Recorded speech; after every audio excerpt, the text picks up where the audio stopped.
In this episode, Meghan goes through the live case Chainsaw Pants. It was as funny as it sounds, and it's a really interesting case. There was some pretty challenging math, and we did the case Deloitte-style, so she had to gather all of the information from beginning to end. Watch as Meghan struggles and ultimately succeeds by the end of the case to get a real live view of what a case interview looks like. Hey, amazing. Welcome, everyone. We're excited to have you here today. We have a really fun and energetic guest, which is awesome for what we're going to do. So, Meghan, would you like to say hello to everyone? Sure. Hi, everybody. A little bit about me. So I'm a fifth year at Ohio State. I'm actually a chemistry major. So sort of switching from a research background to a career in consulting. So I'm really excited for this opportunity and to get some really good constructive feedback moving forward in my interviews. Yeah, dog. Awesome. I'm going to ask you just before we get started with the case a little bit more about your casing history so that we can make sure that this is going to be the perfect view of what we need from you at the beginning and what we can do for you inside the session to make sure that it goes the furthest, the fastest. Let me now just get a little bit of background on you. Just tell us a little bit about your casing process. When did you decide that you wanted to do cases? How have you learned about cases? What are some of the things that you have drawn on in your resourcing for cases? And then we're going to dive into the case today. Sure. So I actually didn't realize that I wanted to transition into consulting probably until last spring semester. So this has been a fairly new thing, and I didn't really start heavily casing until May. I think this will be about my 30th case. And I've mainly been casing with other students my age, as well as full-time consultants with different firms. So kind of a breadth of practice and feedback from a lot of different people. So I've gradually tailored sort of what firms that I want to target and sort of my style of casing, I guess. So I think that this will be a really good time to definitely sort of cut out the little wrinkled edges of my process and really tailor it to getting those final interviews and offers. Come on. That's what it's all about. Okay, awesome.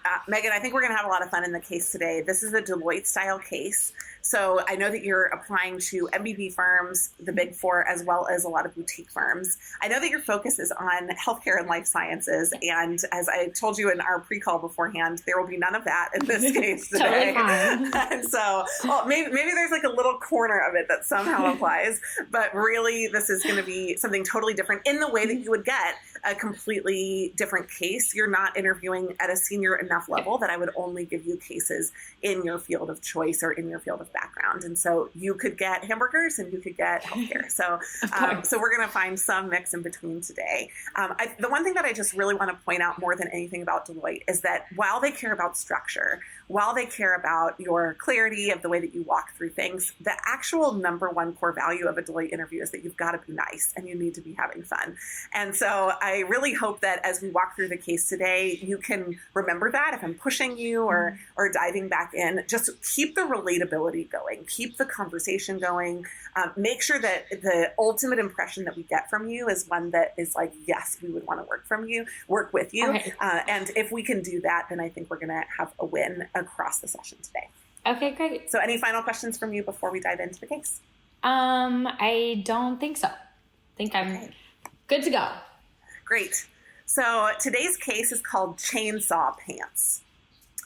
Chainsaw Pants is a case that is focused on an industry that I had not thought of before creating this case, and so I am really interested to see what you come up with. Our client today is a company called High Low. They're a uniform producer in Australia that focuses on 4 key product lines: medical uniforms, hotel uniforms, restaurant uniforms, and manufacturing. There are other segments of the market that our client is currently considering. The options include uniforms for the mining industry, the agriculture and forestry industry, and the transportation industry. The CEO has done some preliminary research and believes that the agriculture and forestry industry presents a big opportunity for the business. Specifically, he has an in-house designer who has created a design for a new pair of chainsaw pants. Heavy-duty pants meant to protect major arteries from potential chainsaw accidents.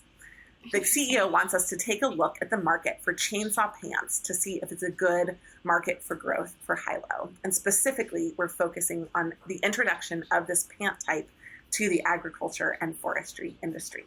Do you have any questions about the background? I'm just going to go through sort of what I took notes on and make sure that I have the information correctly. So our client today is Hilo, which is a sort of uniform manufacturer within the Australian market. They have a few different types of uniforms, except now they're looking to sort of expand the breadth of their products and want to pursue potentially the mining, transportation, agriculture, or forestry uniforms. So they currently have an in-house designer and they're working on chainsaw pants. Interesting, something I've definitely never heard of or considered. But it seems like this is sort of a way to reduce the health hazard of potentially cutting your legs and getting into major arteries. There's that health spot that I like. But so we are really trying to understand if the market has the potential where high-low could enter this space and if we should pursue the agricultural and forestry side of the industry specifically. Do I have that correct? Absolutely. One thing that I just want to make clear because of the virtual environment that we're in is that there are three industries. Agriculture and forestry is one industry. It's just named it's one with the two together. names. That's okay. right. Mm-hmm. Okay. So this is just one of the three potential industries that they're looking into. Correct. Okay, that's combined. Okay, perfect. 1, 2, and 3. All right. And so the major question that we're asking right now is, what does this market for these chainsaw pants look like, correct? That's right. Okay, great. I think that those are my only questions as of right now then. Great. All right. So when I'm going into this, I just want to take a few minutes to kind of set up a format for how I'm going to communicate with you about my decision and how to move forward. Is it okay if I take a few minutes to structure my thoughts? Sounds good. Go for it. Perfect. Thanks. One of the challenges candidates face when trying to prep for case interviews is using old cases that are from case books that everyone has been using since 1995. If you're interested in up-to-date cases with real-time solutions that include level 1, level 2, and level 3 answers, and over 500 of them, you can check it out at managementconsulted.com. In addition, for a free taster, we have every month a free case of the month. So make sure that you log on, grab that, and get started today. All right. So when looking into determining whether or not we should enter this market, I want to look into a few major areas. First would be the agricultural and forestry industry specifically. Second, our customers, or at least target basis. 3 would be the product, our chainsaw pants, and then finally would be the financials of our company. So first, when looking into the industry specifically, I'm going to assume that we're looking into just the Australian market, but really quick, is that where we will be producing or at least marketing our pants, or are we exploring a different market? We'll be exclusive in Australia now. Australia? Okay, perfect. All right, so we're staying within the area that we sell, I would assume, our uniforms now. So within this industry, I want to understand what the agricultural forestry industry looks like. Is there growth in maybe the number of workers within this industry, or maybe a decrease? Because this will really give me an idea of if our potential customer basis would be growing or declining. And then I would assume that there are no similar products right now in terms of chainsaw pants. But I would assume when working with equipment like that, there are other safety methods or precautions that are taken. So what are those methods currently? Is there clothing involved? Are there other products that our customers are using that this would maybe replace? And how do kind of these pants like fit into that space? So then we're looking at our customers. When I'm thinking chainsaw pants in the agricultural and forestry industry, I'm thinking of lumberjacks or people working on farms with different crops and really needing these sort of heavy sort of tools. And so who are they? How big is that population within Australia specifically, since that's where we'll be marketing our product? And then also, how will we be reaching our customers? So what do our channels look like in terms of distribution as well as marketing? So how will we be reaching our customers? And then also, again, like I mentioned, looking at how big that customer basis is. Then 3, looking into the product specifically. So when I'm thinking of the product, I also want to consider what our pricing strategy would be, which might be a little bit further down the line. But understanding what benefit we bring to our customers and why they should buy it. So this could go into maybe a value-based pricing strategy, or cost-based, considering I would assume that we don't have much competition in the chainsaw pants area. And then finally, I want to look at the financials. So when introducing a product to the market, there's going to be, of course, this first sort of investment phase. And so what is that R&D cost going to look like? Have we already developed the pants? Which it looks like since we have this in-house design, it might be a little bit easier, sort of, I guess, pushed a little bit quicker than it would be if we were going from the ground up. So sort of what kind of manufacturing practices are we going to have to incorporate? Will we have to hire new employees? So all these things are going to add to sort of this upfront cost when moving into this market. So we want to make sure that it's feasible for us, and that the profit that we would be gaining would be substantial enough to kind of counter out this investment cost. So as I mentioned, the industry area is sort of specifically what I want to look into, especially since we're wondering if we should be introduced into this market. So first, I'd really like to size our market for the chainsaw pants. And so when looking into this, I kind of want to take a top-down approach, looking at the population of Australia and then kind of getting a little bit deeper into what the people within the agricultural and forestry industry would look like. So off the top of my head, I don't know the population of Australia. Do you have that number? I do. And I actually think that this would be good. I'm not going to have you go through the exercise, but I do want you to tell me what you think you would find from it. Sure. So in terms of Australia, I know that they have more of a very dry climate. I think of the outback when I think Australia. And so I'm not sure how big their farming or forestry sort of industry looks like. So to me, I guess I automatically think this would be a very small percentage of the population. So I'm thinking we're looking at a very niche customer basis. And so I have data that might be somewhat similar, but not exactly the same. Why don't you walk me through what your structure would be to size this market? And then I might have related data that would kind of tell us a similar, but a related data that would tell us a related story. Sure. Okay. So when I'm thinking about this, sort of doing this top-down approach, I'm going to look at the population.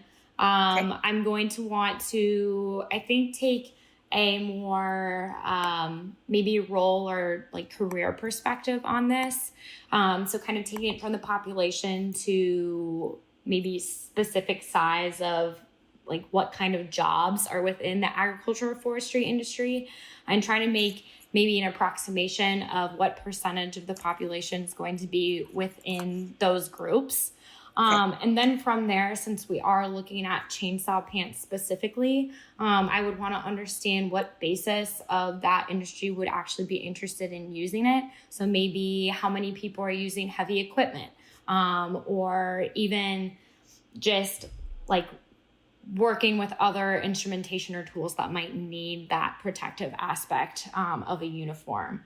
So then going into that, I would, again, sort of take a percentage of that population and maybe add in some people that are outside of that industry that might use chainsaws to get rid of trees in their yard. I'm not sure. So kind of this added percentage from with outside the agricultural and forestry industry that might add to our customer basis.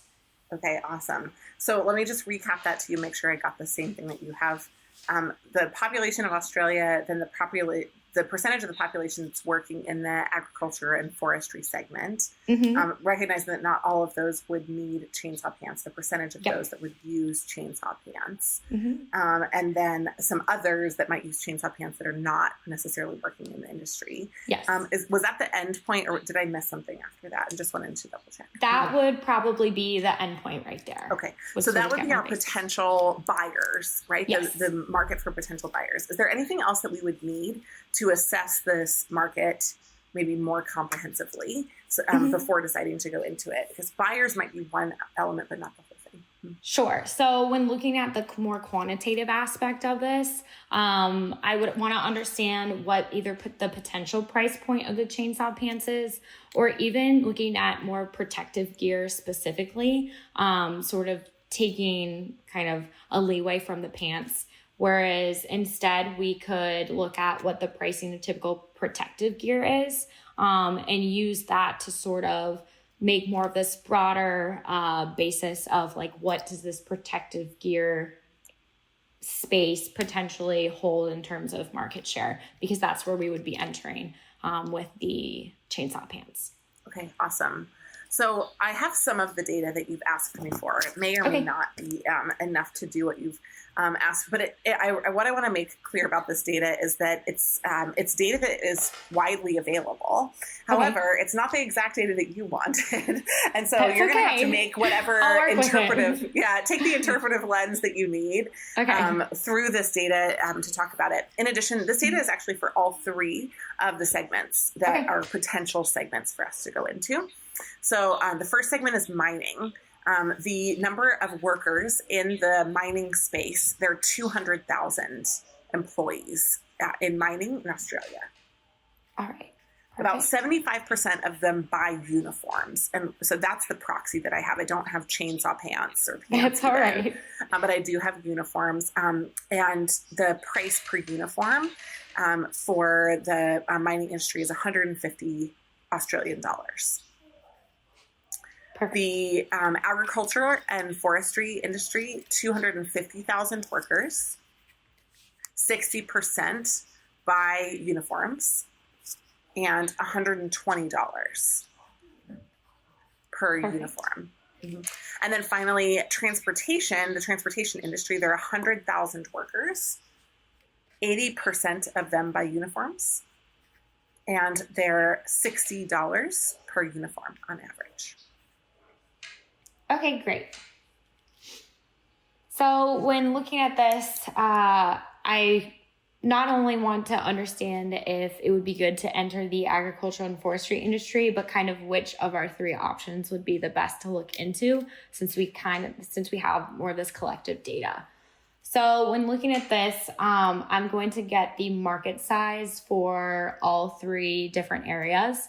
In order to do that, since we understand what percentage of the workers are buying uniforms, I'm going to take that percentage, multiply it by the number of workers within that space, and then multiply it by the price per uniform in order to get this sort of overall potential revenue that we could gain. Do we have any idea of the average number of uniforms that the workers have?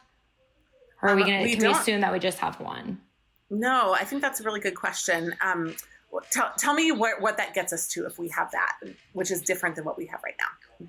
Sure. So in terms of the price per uniform and the number of workers, if we have workers that are buying more than one uniform, especially depending on which space they work in, whether it's mining, transportation, agriculture, or forestry, that adds to the potential revenue since we would be increasing the volume of uniforms that are being sold. So this would kind of help give me an idea of, again, where would be the right space to look into, because maybe if one job requires more uniforms than another one, it might be a better space to pursue rather than chainsaw pants specifically for the agricultural and forestry industry. Seems reasonable. So we actually don't have the number that they own, but I have the number that it might be more valuable to you. Sure. We have the number that they buy per year on average. Yep. And so mining buys 8, agriculture and forestry buys 6, transportation buys 4. Okay, perfect. So then that final number will also be multiplied by the number of uniforms. So it would be workers times the number of uniforms times what percentage buys uniforms times that price should get me this overall potential revenue for that market specifically. Sounds good. Does it sound like a good plan? Yeah. Mm-hmm. Okay. I'm just going to take a couple seconds to go through these calculations and get back to you with the numbers that I get. Is that okay? Just walk me through it live. Oh, sure. I can do that. Okay. So I've made a table sort of for myself that maps out all of these different numbers that you've given me. So I'm going to start with the mining industry. and get this total market potential. So when looking at the mining, so first I want to get what population is buying uniforms. So we know that that's 75% of 200, or three quarters of 200. So I know that a quarter of 200 would be 50, and so 3 times that would be 150,000 workers. So now we know that they're buying 8 uniforms a year. So we can do 150 times 8, which would be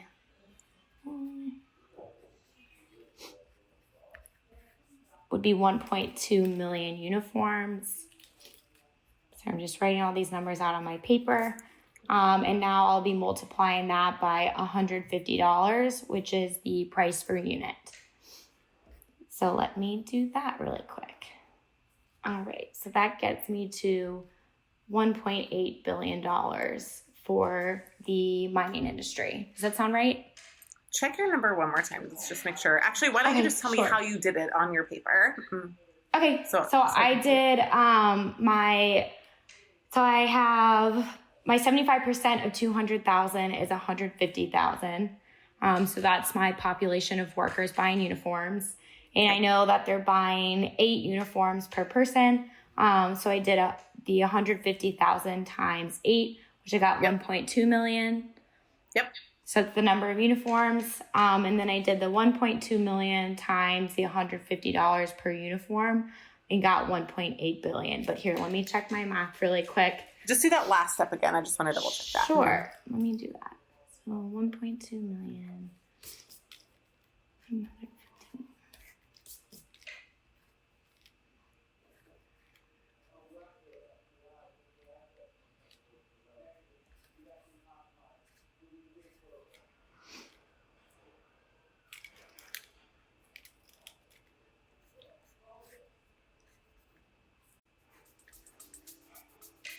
Sorry, it's $12.6 billion. We'll be right back after this quick break. Have you ever heard a new digital trend and thought to yourself, okay, does this really matter? Asking the right questions helps you cut through the noise and get down to what matters most. I'm Jim Hertzfeld, host of the What If, So What podcast, where we discover what's possible with digital and figure out how to make it real by asking what if, so what, and most importantly, now what? Subscribe and listen, and together we can turn big ideas into tangible actions so you can get shit done. Tell me how you did that without doing it on your paper, just because I can't see what's happening on your paper. No, that's Can you just okay. talk me through what your actual steps are there, doing that last calculation, the 1,200 times 150? Yeah, so I'm doing, I have it just written out, like in terms of multiplications of my 1.2, and then I just put an M for million. And I'm doing times 150. Mm-hmm. And so then I'm just going through the multiplication, but I might have messed up a 0 there. So let me just triple check my math really quick. Okay. I have a tip for you. Yeah. What if you did it times 100 and then added times 50? So what's 1,200 times 100? Sorry, say it again. What if you did 1,200 times 100? Okay, so if I just did the 1.2 million times 100, I get 120 million. Yep. And then now you're saying do 50 times the 1.2 million? Yep. Mm-hmm. Okay, let me do that.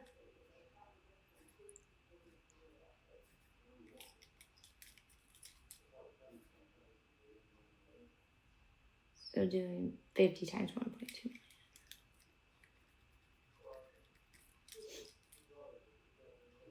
Would be 60 million. Okay. So I get $180 million. I like that number better. Okay. Sorry about that. That's all right. Okay, perfect. All right. So this is my potential revenue or my market size for the mining industry. Yep. Okay. So now I'm going to do the same process for the agricultural and forestry. Yep. So ag and for.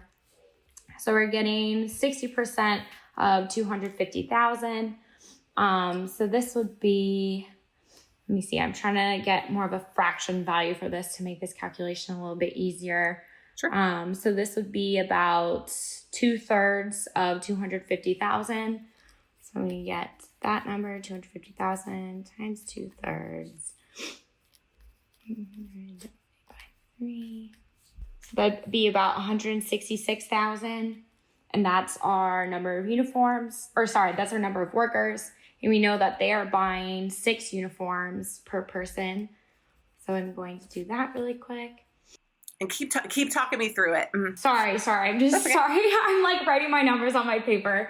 But I'm doing the 166,000 times 6 uniforms. And I get 996,000.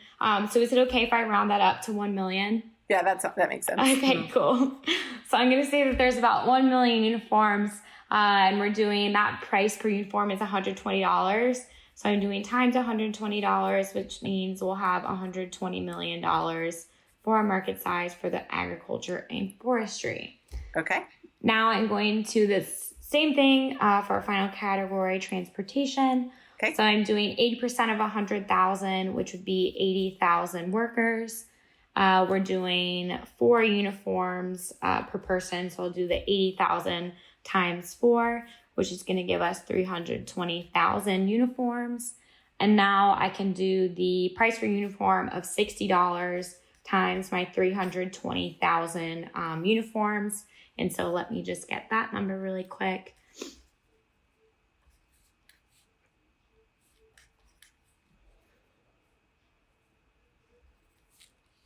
And so that will be $192 million for the transportation market size. Numbers sound correct? That seems a little high to me. What do you think? A little high? Okay, sure. So let me take one look at this again. So I'm doing that 320,000, which is my number of uniforms, times the $60 per uniform. Perfect. Okay. Just want to make sure that I'm doing that part right. Okay, let me do that.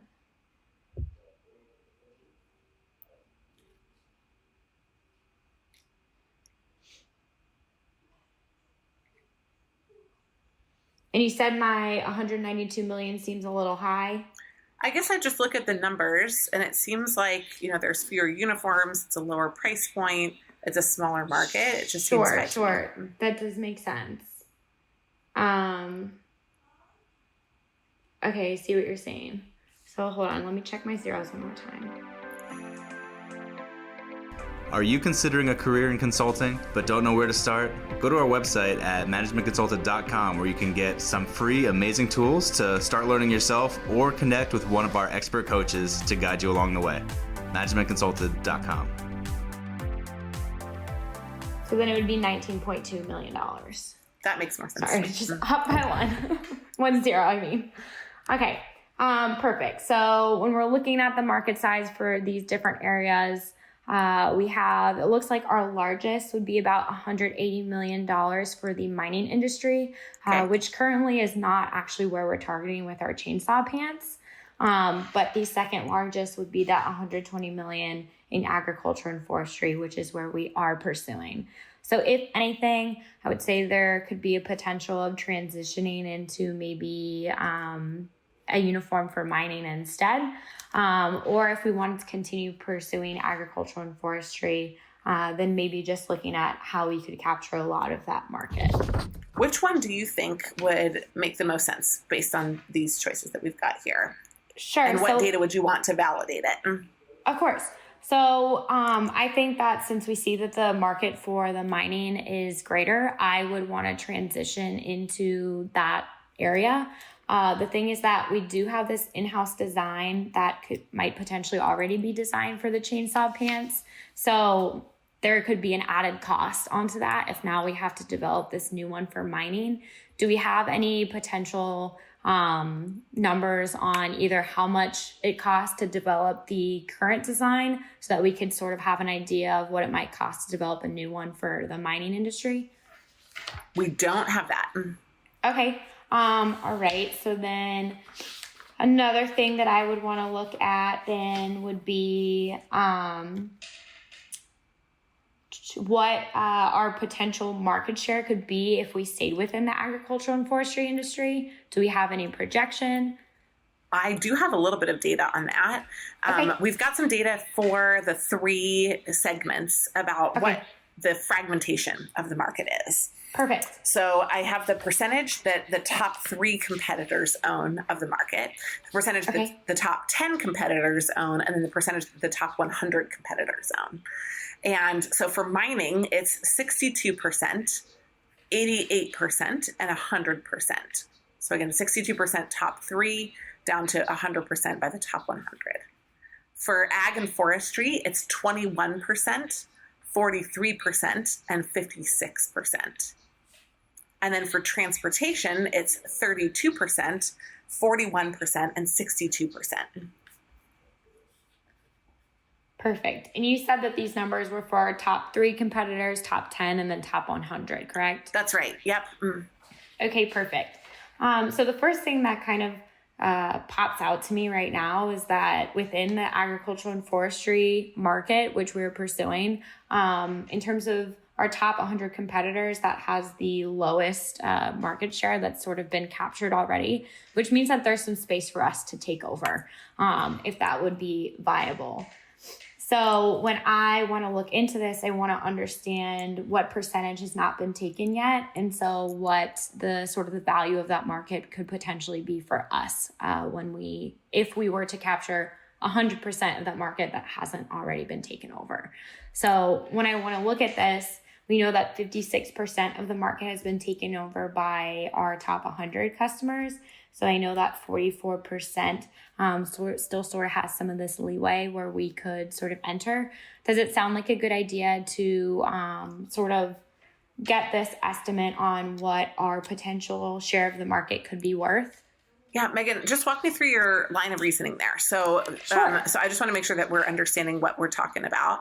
So these numbers represent the percentage of the market that are captured by the top 100 competitors. But I think we can basically assume that the market is 100% captured in total.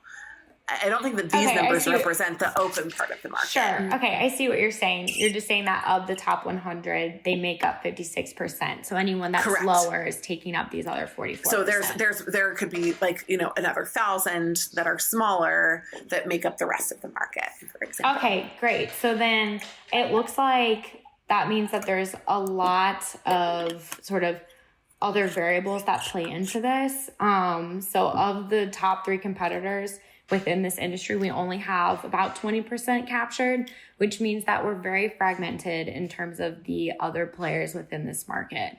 So that means for us, at least, that if we have these major competitors only taking 20%, we could either buy out some of these sort of lower players within the market or partner with them to begin to sort of take that share and sort of work our way up, since there is so much space in terms of the size of the competitors and what they hold within the market.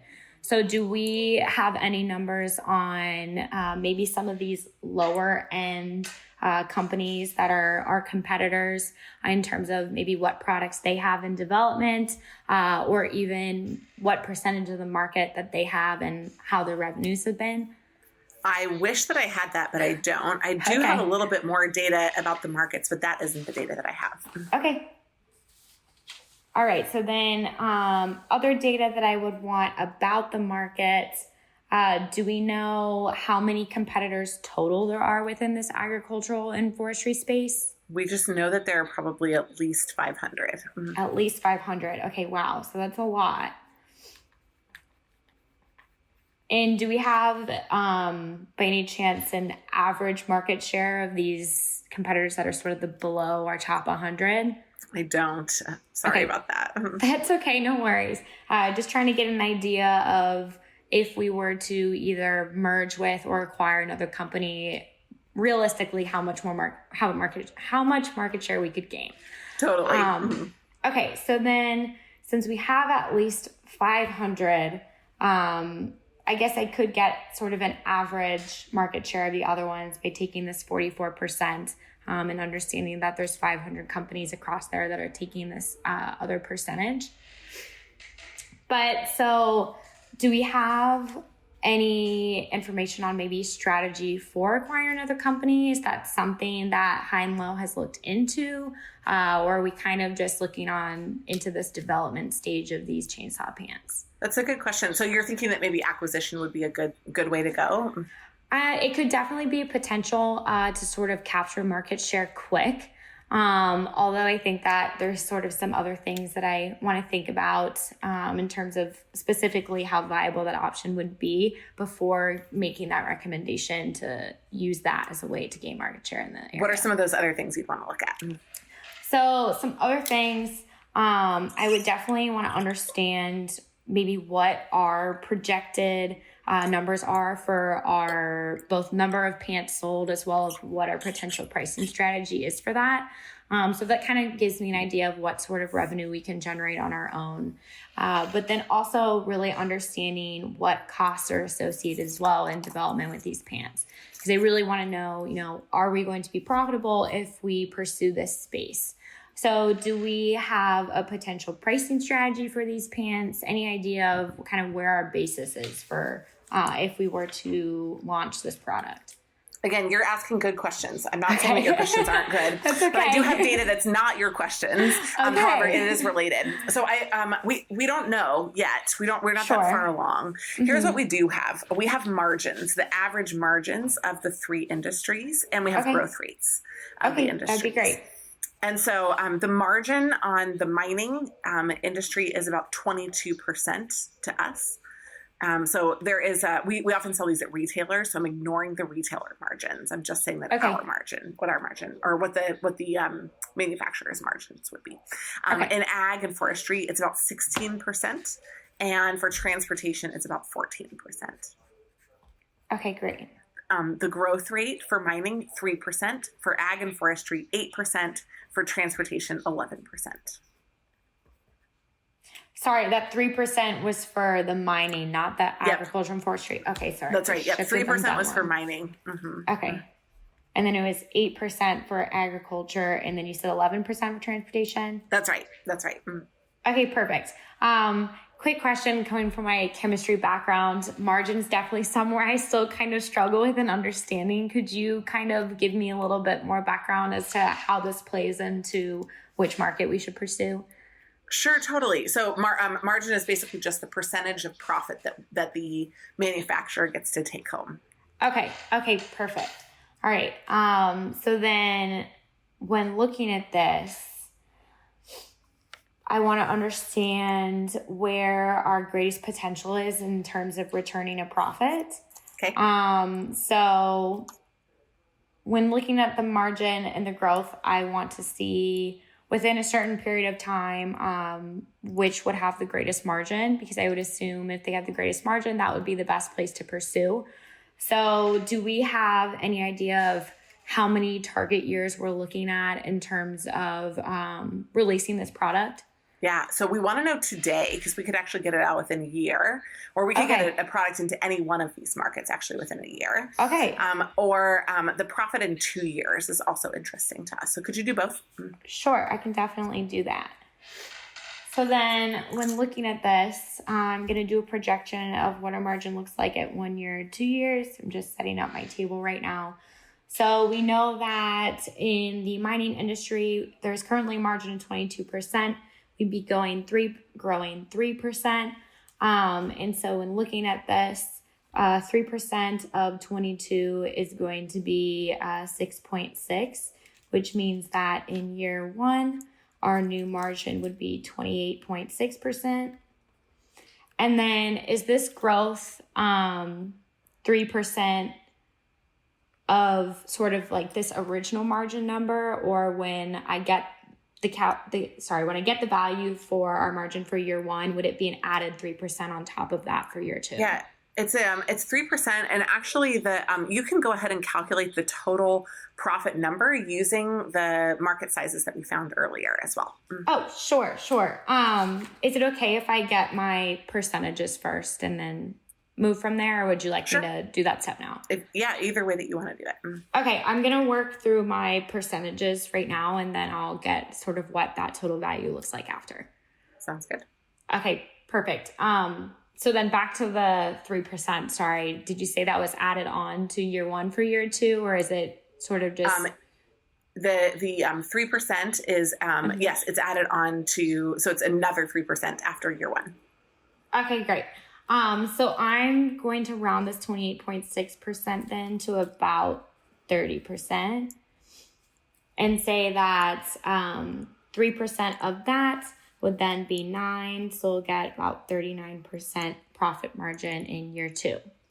So now I'm going to move on to the agriculture and forestry industry. So we're looking at 16% margin, growth of 8%.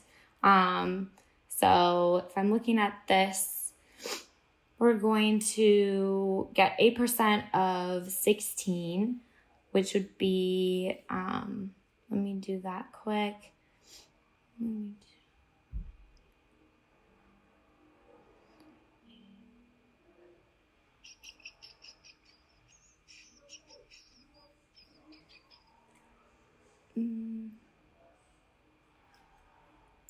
So I know that 10% of 16 is going to be 1.6, and I know that it's going to be slightly under that.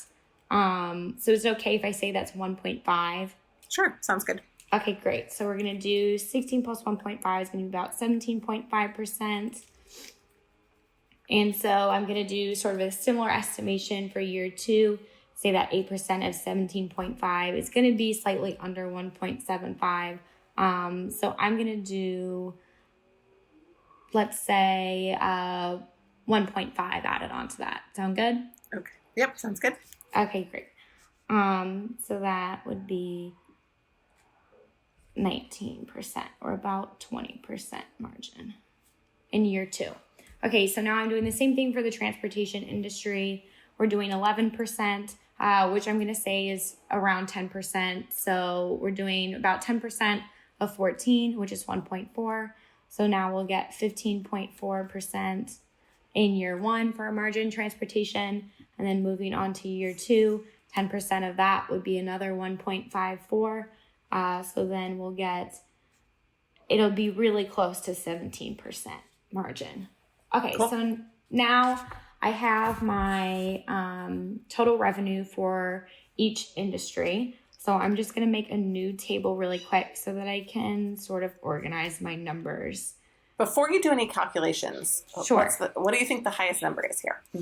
So when I'm looking at this, I know that our greatest potential revenue is within mining of $180 million. And that also has the greatest profit margin within 2 years as well as 1 year. So this is still going to be the kind of have the greatest potential for us to move into. But then it would be followed behind by the agriculture and forestry. So still mining looks like it would be the best means to kind of move into if we were to release a new product. Okay, so you don't have to do the calculation. Okay. Thank you for setting it up. However, I do need to wrap up the case because the CEO has asked us for a update. So can you give me an update on what you think about this initiative to release the chainsaw pants, whether you think there are any interesting alternatives or whether you think that we should move ahead with that initiative? Sure. So when I'm thinking about this, I guess my first recommendation would be not to release the chainsaw pants and to move into a different market that we sort of identify as potentially moving into. So my recommendation would to actually be look into designing a uniform for the mining industry. And this would be because the total market potential is about $180 million. And within year two, there's potentially a 39% profit margin, which is the largest of all three markets that we were looking into across mining, agriculture and forestry, and then transportation.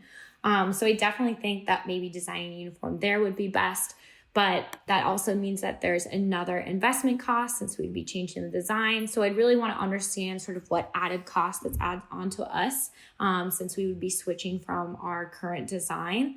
And then if we were to, I guess, continue with the chainsaw pants, really understanding, how we could price our pants to basically make the most profit off of it. But really right now, I would want to look into transitioning into the mining industry and understanding how much of a cost burden that's going to put on us to make that switch now at this point. Amazing. Okay, great. You can relax. Sorry. All right. That math was rough. You said you wanted math, right? No, I know. I did, and I needed it, and this is why I really need to practice. All right, Meghan, I'm going to give you some recap. So we did that in exactly 40 minutes, which is the length of time, just depending on your interview, you'll have 25 to 40 to kind of do the case in the first round. Okay. One of my main focus areas is just going to be on speed for a few of the things, because there are ways that I think you can speed up what you're doing through drills or repetition. And I'm just going to highlight a couple of them. First of all, I found you very nice. I thought you hit the nice factor for Deloitte, and I know that they would have seen that too. I just want to make sure that we don't have any kind of like glaring issues in terms of the also, hey, this woman knows business too. So that's what we're going to focus on. In the beginning, you took 1.5 minutes to build a structure. I actually have no idea what you wrote down on your page, so I'm going to tell you what I wrote down. In your first category, I have 4 categories.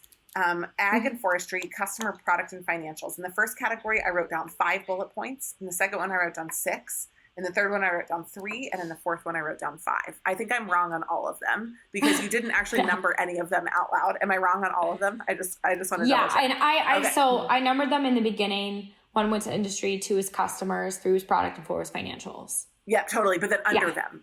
Under them, did you write anything down? Oh, yes, I did. I had, so do you want me to go through what I had for them? Just the numbers of them. So I had 5 things for ag and forestry industry, for example. How many did you have? So for the industry, I just wrote trends in similar products. I know I kind of like continued talking. Yeah. So that's one of the things that we're going to push on for anybody who stays after the feedback. We're going to just talk about that. And so I'm actually going to walk you through like what we should do instead. And we're going to do it once or twice more so that we can talk about that a little bit more clearly. I'll tell you what I wrote down. And maybe how we could make that into a better structure. And so my key takeaway was it took you 1.5 minutes to walk through it on paper and 3.5 to walk through it verbally. 2 imbalanced. It needs to be 2 and 2. It needs to be much crisper in the verbal delivery, which means you need more on your paper so that you can anchor to a better structure in the beginning. It wasn't that the concepts of the structure were wrong. It was just impossible to follow. And it wasn't anything that you therefore then did inside the case. So it wasn't like well thought out enough that we could actually follow it into the case. So we'll come back to that in just a minute. All right. The second thing that I actually think would help a lot is that when you're doing math, you do the math waiting for the conclusions to come to you rather than telling me at the beginning what you think the conclusion is going to be. So I prompted you to do that in the third math piece. But what are we going to find? Oh, we're going to find that mining is the biggest profit. Great. That's what we're trying to do in the first place. So getting the number only confirms that for us, but the insight you can actually tell me beforehand. And so I think you could have told me that in the beginning as well, right? That the numbers for mining were going to be the largest market as well as the largest profit. And so it kind of keeping the insight at the forefront before you do your math is going to be helpful.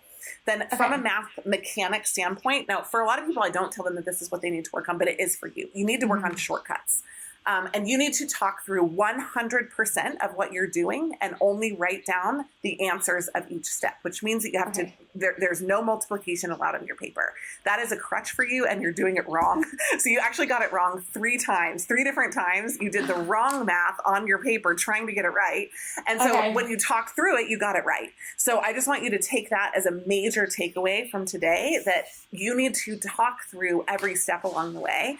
And then after the case, you need to go back through and figure out what the shortcuts are. So for example, when you're doing the first one, the 200 times the 75 times the 8, right? Like the 1200 that you got from the beginning, the 150 times the 8, you did that one really easily and you did that one out loud. But then the next one, the 1200 times the 150, where you were doing like, or the 1.2 million times the 150, it's always like times 100 plus times 50, or times 100 times 1.5.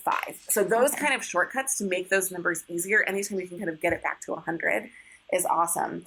When you were taking the 60% haircut of the of the next section, you made an error on that number, and you tried to round it, and you got the wrong number. But 60% is 50% plus 10%, so 125 plus 25 is 150. Right. So those are the kinds of drills that you need to do, recognize, kind of go back through. And it's basically just how do you pull things apart without breaking the rules of math? Okay. So we can't multiply 17 things together that aren't supposed to go together. You have to multiply and add them in the right orders. But if you can do that and go back and drill it, it took you 12 minutes to do the first math problem, should have taken 5. So that will help you. And that was for 2 reasons. One, you didn't get it right, so I had to do it again, which I wouldn't have had to inside the interview, but I wanted to in this case. Second of all, though, is that when you were doing it the longhand way. And so the actual mechanics could have been faster. Okay. So then once we got that insight, I felt like you were doing a really good job of hey, I think mining is more interesting than ag. I thought you did a good job with the recommendations. I thought the ending recommendation was really solid. Your total end recommendation was a total of a minute and 40 seconds, textbook perfect, right? Okay. And you pulled it together in a great way. And I gave you nothing that you wanted. And so that was part of the case, was for you just kind of flowing with it. So a lot of those things were there. But I think if you flip around, right, insight first, calculation second, and if you can speed up your calculations, then inside the case, that's going to solve 80% of where I was losing confidence inside the case. So I want to ask if you have any questions about that feedback before we go back to the structure. I guess in terms of practicing, so what would be the best method of practice to improve that aspect? Math, and then redo it. So do the math and time yourself, and at 5 minutes, you have to quit. So if you don't get it done, you didn't do it fast enough. And then I would recommend doing each math problem 3 times. So whatever cases you've already done, those are actually really good ones to go back on and just try to do them faster. Okay. And so, but it's a little bit of math mechanics drills, and it's a little bit of math, applied drills.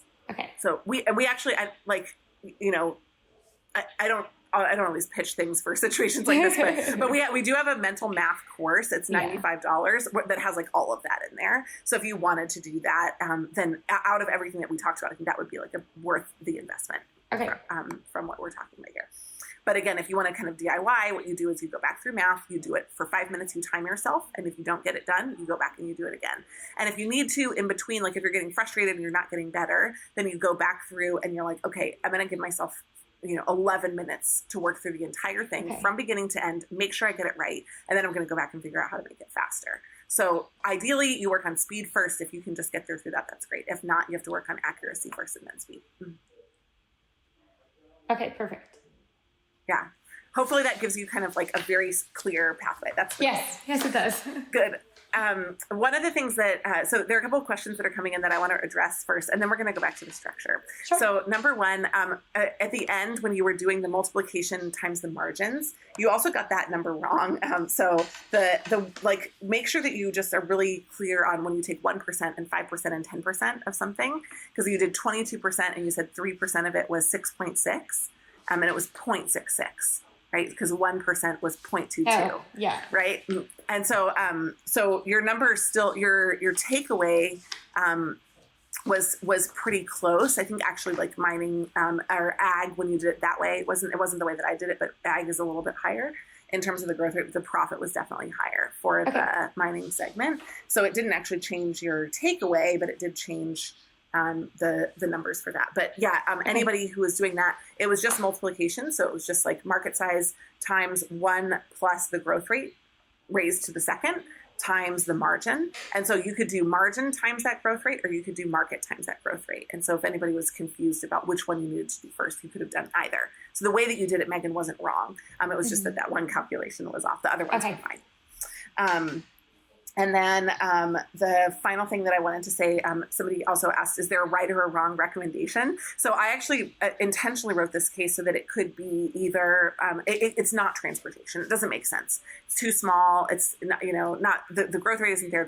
The repetitiveness of the purchases aren't there. It's not transportation. But between mining and ag and forestry, I actually left it a little open because mining could be really hard to enter. It's very, very consolidated versus the fragmentation. of the ag and forestry market. And so I wrote it so that somebody could defend either one. What I liked about Meghan's conclusion is that she defended one very clearly. And so I liked that. I liked that she backed that up with numbers. That for me was what made it a very good recommendation, not the fact that she chose the right one, because there were actually two optional choices for the answer in this case. Okay, awesome. So, Meghan, any final questions for me before we go back to that structure? Nope. Awesome. Okay, so we're going to do a quick structure workshop. So we're going to use Meghan's structure. So Meghan, agriculture and forestry industry, right? That was actually the first thing that we looked at. And we didn't just look at that one, we looked at all three. And in the beginning of the case, you don't necessarily have to make the decision on chainsaw, but if we're trying to grow, maybe that would have made sense. So maybe we just broaden that to, industry. Second one is customer.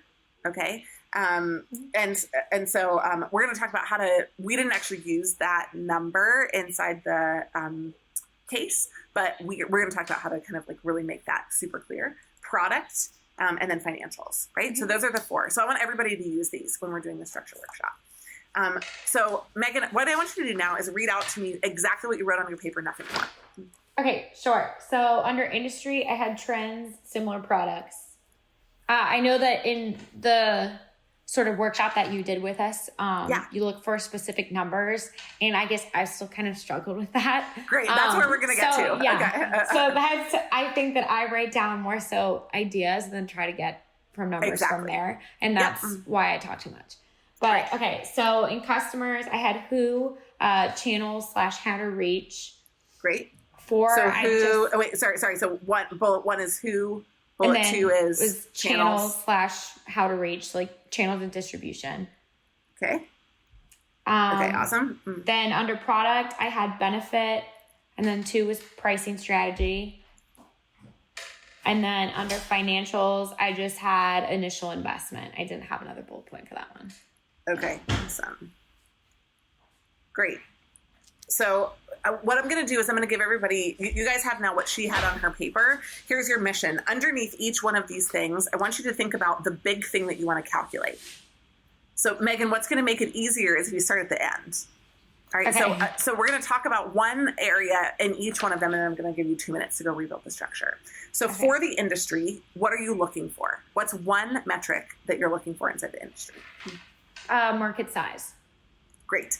Okay. And so what you did inside the case was you had to do was you had to work through all of the factors that you needed for that. Mm-hmm. Do it right here. Okay.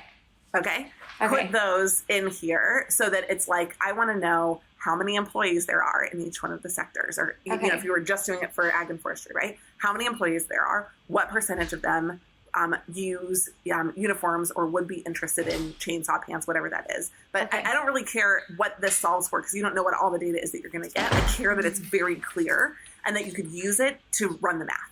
That's what I care about here. Okay. Then the second one for the customer, give me a number for that one. What do you want to calculate? So I guess this would kind of be less messy because I think the industry and customers kind of overlap. Because I think the customers, that's really where I was looking for, like, the number of employees within that industry.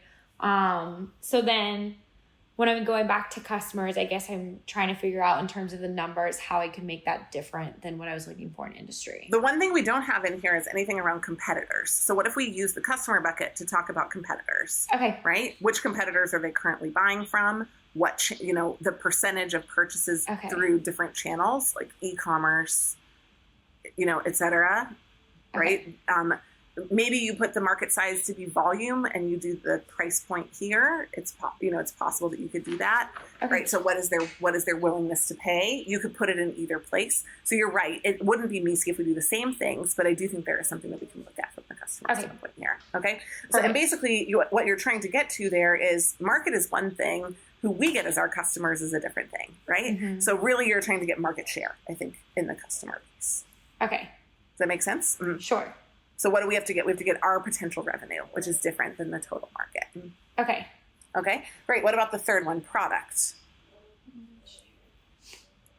Okay, so I sort of moved a little bit ahead trying to think of the pricing strategy. So that could potentially be something and that you were I like asked. pricing strategy, but what are we going to calculate? What are we calculating here? We're calculating what the cost, or at least what the price of the pants would be, or the uniform if we're trying to change our design from the chainsaw pants. Great. So we're looking at the price, our price point. We're looking at the cost per unit. Yep. And we're looking at at also like, and this is one of those things where you would have like those two, and then underneath those as like a baby piece on the issue tree, you'd have those separately, but you'd also want to look at the margin. That's how we got margin. Okay. Before when we did it, right? So the price per unit, the cost per unit, and the margin. Okay. Great. And then financials. What are we going to do for financials? I had initial investment was one thing I wanted to look at. Great. And so you're thinking of that as a one-time cost, right? How to... So like R&D when it comes to just the initial development before like product launch. Great. And what else then? So then another thing, again, I'm trying to separate it from products. So I don't necessarily want to go into the cost of making the product, but maybe the added cost to the company of adding a new product. Great. So like any kind of capacity increase or something like that they'd have to, right? They have to buy a new machine or something like that. The cost of a capacity increase. And then there's probably one more thing, maybe like a additional marketing cost or something like that, right? The one before was assuming that a customer just like magically appears and buys this, but we know that there's so really basically we've got like one-time and ongoing fixed costs is in that final category. Okay, and you could call it financials, you could call it investment, you could call it something like that. Okay, great. So I like this. So what I wrote down was that the four things were market size, market share, margin, and fixed costs.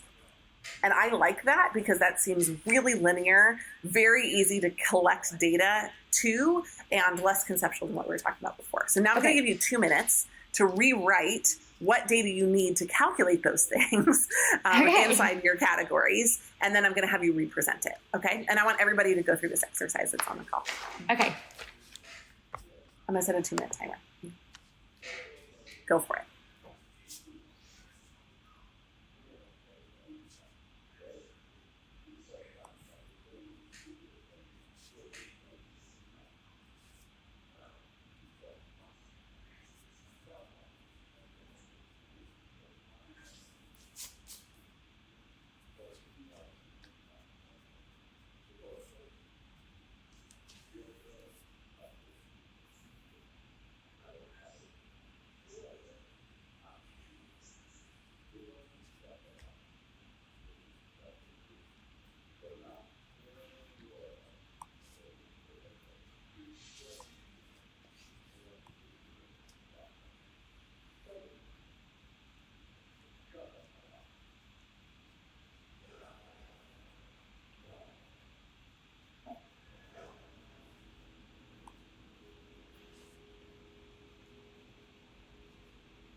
You have 38 seconds left, so keep going.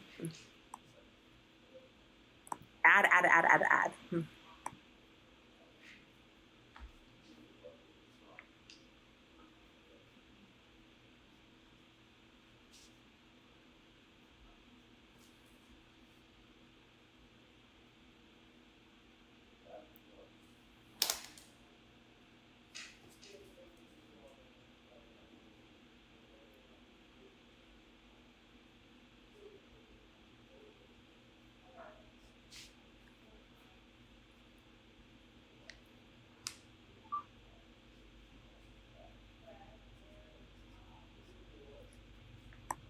That's time.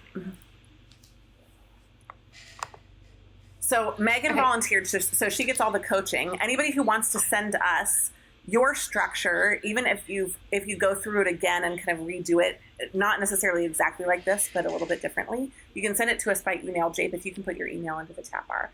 But Meghan, before you present it, because I want to just do one more thing on the presentation before we sign off. What I want you to do is to just reflect on the order. If you're happy with the order that you put them in, you can deliver them in that order. But you need to deliver them in what you think the order of importance is for a Deloitte or a BCG or any kind of case where you're going to be in charge, so that it's not like, let's look at all this potential fluff, and then finally get into the data in like bucket 3, right? So I'm happy with the order, but if you, I want you to basically present in whatever you believe is convicted, your kind of convicted order. Then the final thing is that when you are telling me the numbers, I need you to anchor me in what's on your paper. So I need you to add, like, data point 1 is. Okay. Say the word and then explain.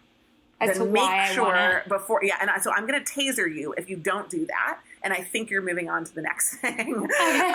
Okay. So to keep you honest, I want you to tell me what the number of data points are in each of your categories to start with. Okay. Do you want me to do that now before I present? Yeah, I want you to tell me before you present, because I'm going to see if I think that you're telling me 7, but you're actually only trying to tell me 3. Okay. So under the industry or market size, I had 4. Great.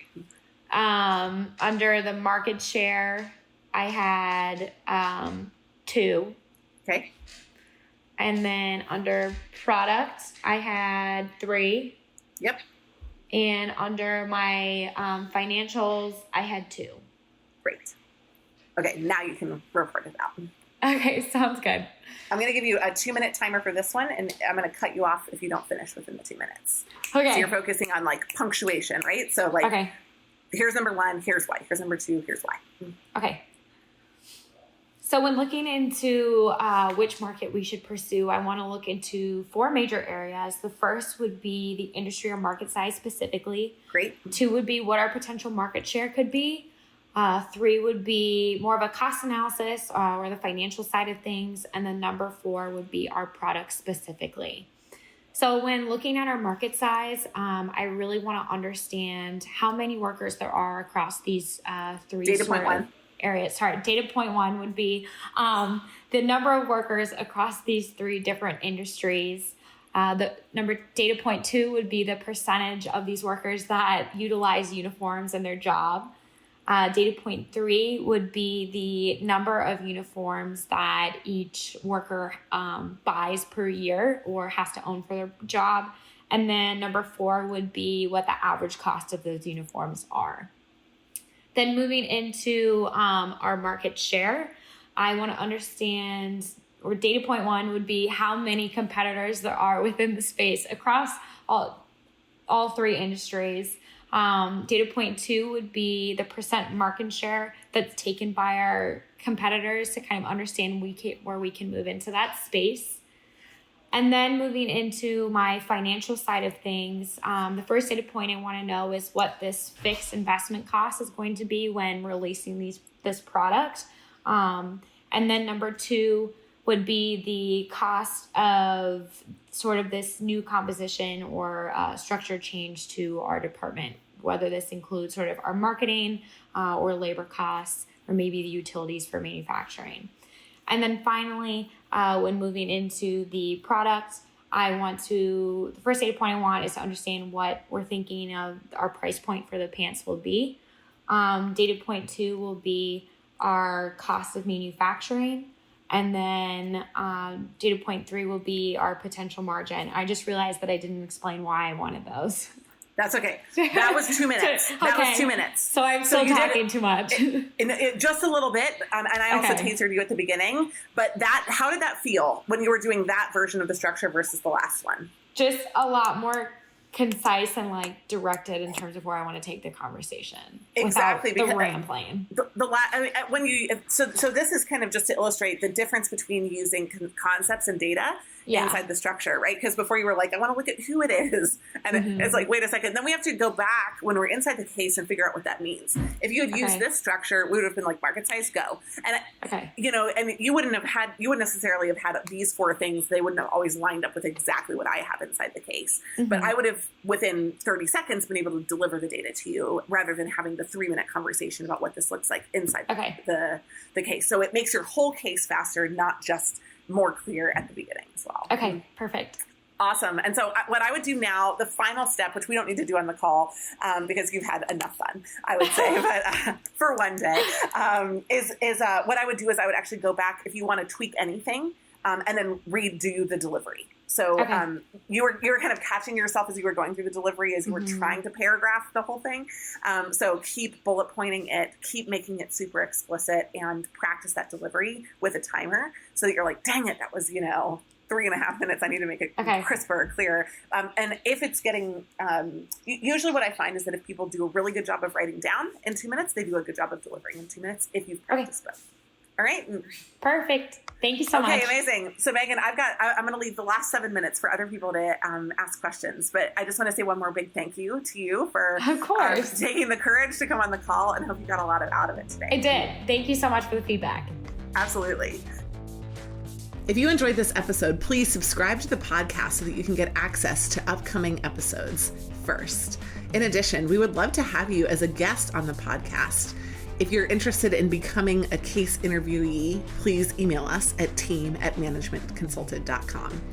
Finally, we have lots of great resources if you're practicing for cases or if you're interested in corporate training. You can find us on the web at managementconsulted.com. Thanks so much for joining today, and we hope to see you back on a future episode.